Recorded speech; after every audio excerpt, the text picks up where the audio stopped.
Hey all, Bill Kennard here with another quick update for you on the PPP Round 2 program, as well as another program that's out there that might benefit you. First, PPP Round 2. As we stand here today on May 6th, PPP Round 2 has officially run out of funds as of yesterday, May 5th. So if you haven't gotten your application in for PPP Round 2 as of this point yet, unfortunately, you're out of luck. In fact, I had somebody send me an email last night saying, hey, when's the deadline for that? Unfortunately, it was 8 hours before I received that email. Second thing is some lenders are now starting to accept applications for the forgiveness process for PPP Round 2. Now, with this, keep in mind, just like PPP Round 1, you have the choice as the business owner to either apply using an 8-week period or using a 24-week period. Now, if you've used up all of your funds in the 8-week period, then you can go ahead and it makes some sense to do that. Now, if you remember with PPP Round 1, or if you weren't involved in that one of the things is those funds can be used for payroll expenses. They can also be used technically for rent, for utilities, things like that within your business.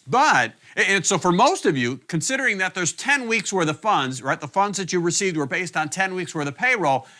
To use them up in 8 weeks, typically you have to, at that point, use utilities, use rent, things like that. The challenge in doing that is that if you're going to list utilities and rent and all those other items on your forgiveness form, then you have to provide all of the backup documentation to show where you spent that money. That means right down to for rent, you have to show that you had a lease, and provide a copy of your lease that was signed before February 15th of last year, 2020, in order to qualify for that. That's a lot of information to pull up. For most of you, it's going to be beneficial to, again, use the 24-week period.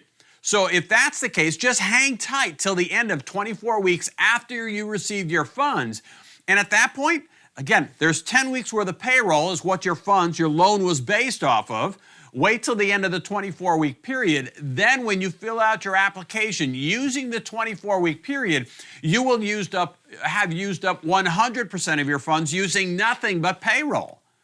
The advantage to that is now all you have to pull up and provide for supporting documentation for the forgiveness application is your payroll reports. You don't have to even deal with rent. You don't have to deal with utilities. You don't have to deal with fuel or any of that other stuff that was there. It makes your forgiveness application much, much simpler.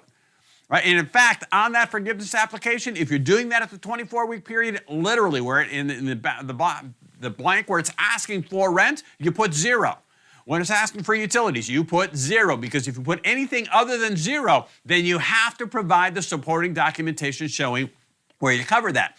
It's just much easier to file for the application, file for forgiveness at the end of the 24-week period and just list payroll. So again, that process is happening now. That's kind of the end of the updates then for the PPP Round 2 forgiveness and Round 2 application process. So let's move then to the next program that we've got in place. So a lot of detail on this one, so I've got to refer to some notes. So Kevin, if you can flip me over to the next notes page here real quick. Second program that we want to talk about, haven't gotten it yet. So if you can advance to slide 2. All right, not seeing it just yet, so I'm kind of going to wing it here real quick. The second one is the employee retention credit. So in the program that Donald Trump signed into law on the 27th of December, that was the one that made some changes to the PPP programs. It also made changes to this employee retention credit. Initially, the employee retention credit was a program that was put in place back in 2020 as a result of COVID. But if you got PPP forgiveness, you couldn't take advantage of the employee retention credit. When he signed that law, he now gave you the ability to take advantage of both PPP and the employee retention credit. And he extended it through the first 2 quarters of 2021. So it's in place right now. And what this does is it enables you, if you had, so one of the qualifiers is that you were either A, your business was suspended as a result of a government requirement, right? So the government shut you down. That would apply more to restaurants and nail salons and things like that. Or you have at least a 20% reduction in business compared to the same quarter in 2019. Right, so back in 2019, and the reason why they do 2019 and not 2020 is because 2020 was so skewed that they figure that it's really not a valid benchmark. And so what they're looking for is what are the residual effects of COVID on your business at this point? So they're looking back to 2019. So if you look at your business, your revenues, your total receipts for 2021, first quarter, compare that to the first quarter of 2019. If you had a 20% reduction, then at that point you qualify for the employee retention credit. Now, what this employee retention credit says is that you can basically take a credit on your, against the Social Security, the withholding that you're doing, in the amount of 70% of your employee payroll for all employees. So qualifying payroll for companies of less than 500 employees, which is most of us, is basically 70% of all payroll that you paid to your team. Now, again, as the owner of the company, if you're not a 941 type employee, you're not paying yourself actual wages, then you don't qualify for this. It's 20% of the actual 941 wages reported on your 941. And so what they'll do is they will give you a credit of up to 70% of the wages paid. So for this is a pretty substantial credit. And what they do is they allow up to the first $10,000 in wages paid to any given employee during that first quarter. So and you're going to take advantage of this using Form 7200 from the IRS, where you can actually apply for a refund of those dollars. And so if you think about it, the first $10,000 in wages for an employee for that first quarter, that means you can get up to $7,000 in credit back per employee if they made $10,000 or more. And literally, it will come back to you as a refund. So again, if you have fewer than 500 employees, you can actually fill out that Form 7200 and actually request a refund. Now, what I don't know is how long is it going to take to get the refund?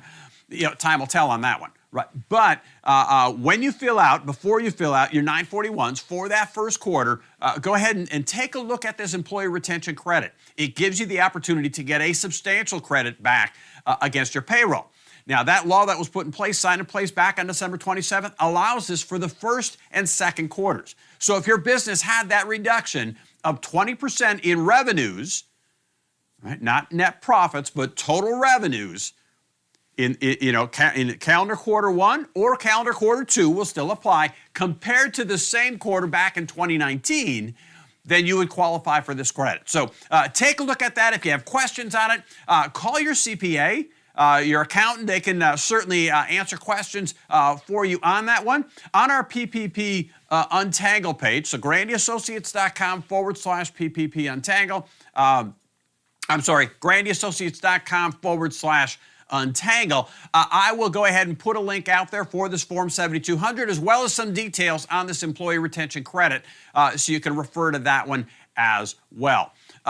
With that, if there's any other questions, anything that we can answer for you here at Grandy & Associates, feel free to reach out to us. You can reach me directly at billkennard@grandyassociates.com or give our offices a call. You can find those numbers at grandyassociates.com as well. Until we have some more updates for you, we'll talk to you later.